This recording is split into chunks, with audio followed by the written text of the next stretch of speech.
Assalamualaikum warahmatullahi wabarakatuh. Halo teman-teman, pada kesempatan kali ini saya akan mereview sebuah buku yang berjudul Konseling dan Psikoterapi Islam, karya Bapak Agus Hermawan, SPDI MA, yang diterbitkan oleh Yayasan Haji Kartini Kudus pada tahun 2024. Nah, buku ini disusun sebagai bahan ajar yang relevan dengan kurikulum perguruan tinggi Islam khususnya di lingkungan UIN. Namun, bukan hanya bermanfaat bagi mahasiswa, buku ini juga sangat relevan bagi praktisi konseling, pendidik, maupun masyarakat umum yang tertarik pada pendekatan kesehatan mental berbasis nilai-nilai Islam. Secara umum, buku ini membahas tentang konsep konseling dan psikoterapi dari perspektif Islam yang berlandasan atau berdasarkan pada Al-Quran dan As-Sunnah. Penulis menekankan bahwa manusia tidak hanya makhluk biologis dan psikologis, tetapi juga makhluk spiritual yang membutuhkan pendekatan terapi secara holistik mencakup jiwa, akal, hati, dan perilaku. Pada bagian awal buku ini menjelaskan pengertian, tujuan, fungsi, serta prinsip konseling dan psikoterapi Islam.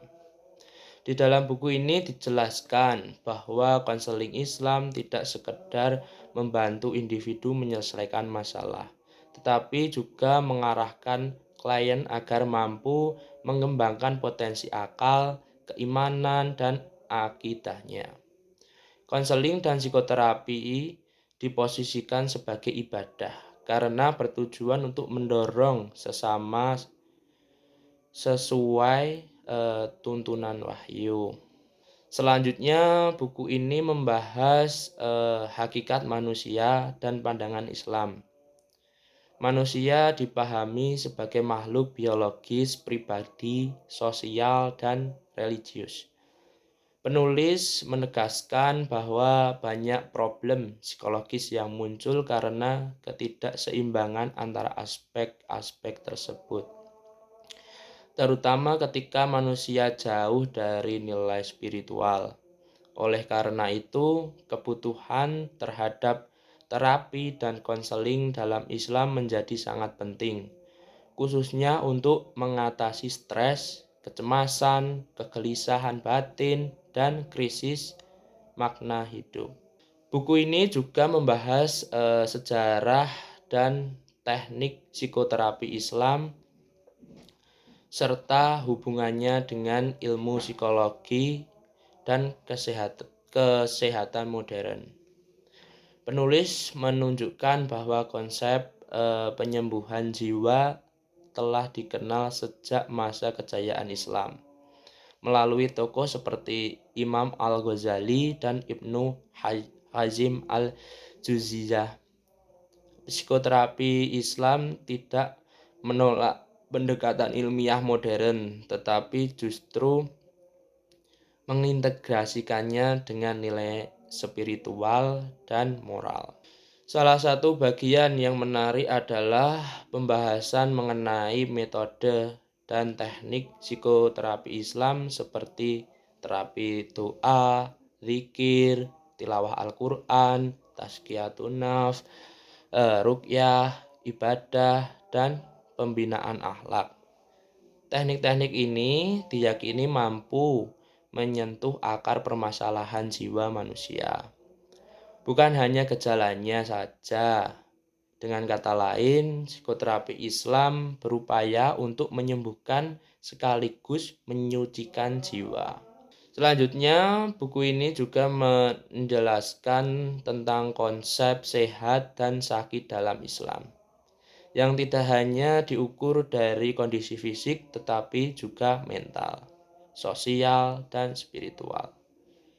Al-Quran diposisikan sebagai asyifa atau penawar, khususnya bagi penyakit hati seperti kecemasan, iri hati, kesedihan, dan kegelisahan batin. Perspektif ini memberikan pemahaman bahwa kesehatan jiwa dalam Islam sangat erat kaitannya dengan kedekatan manusia kepada Allah. Nah, secara keseluruhan, buku konseling dan psikoterapi Islam ini ditulis dengan bahasa yang cukup jelas dan sistematis.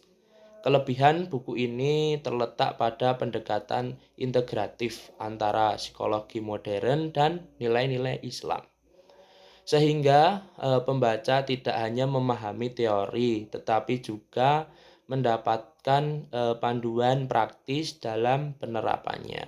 Nah, sebagai penutup, buku ini sangat direkomendasikan bagi mahasiswa, dosen, konselor, maupun siapa saja yang ingin memahami kesehatan mental dari sudut pandang Islam.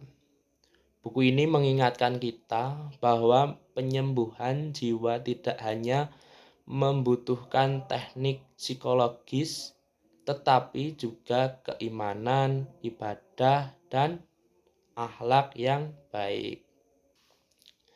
Demikian review buku yang dapat saya sampaikan. Semoga bermanfaat dan menambah wawasan kita semua. Wassalamualaikum warahmatullahi wabarakatuh.